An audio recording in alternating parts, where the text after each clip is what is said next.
अस्सलाम वालेकुम। उम्मीद करता हूँ कि आप लोग अल्लाह के फजल और करम से बिल्कुल ठीक ठाक होंगे। मैं भी अल्हम्दुलिल्लाह बिल्कुल ठीक ठाक हूँ। तो दोस्तों, आप देख रहे हैं अपना दोस्त चैनल, मैं हूँ अयाज अहमद। तो आपको आज मैं एक छोटी सी वीडियो दिखाता हूँ। जो छोटे बच्चे हैं मस्जिद के लिए आए हैं और सुबह सुबह बहुत ही ठंड में हाथ मुँह धो रहे हैं और आपस में गपशप भी लगा रहे हैं। तो वो मैं आपको एक छोटी सी वीडियो दिखा देता हूँ। तो आइए चलते हैं।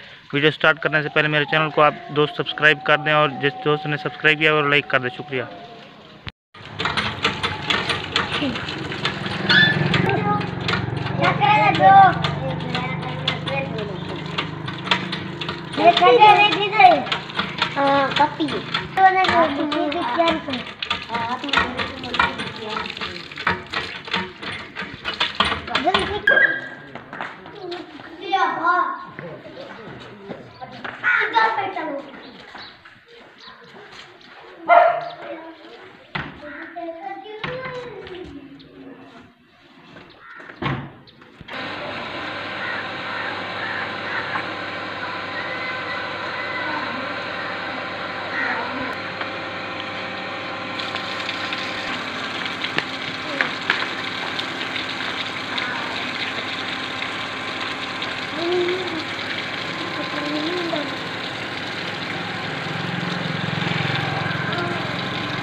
पता निकलता मोटर ताज़ी चलाई,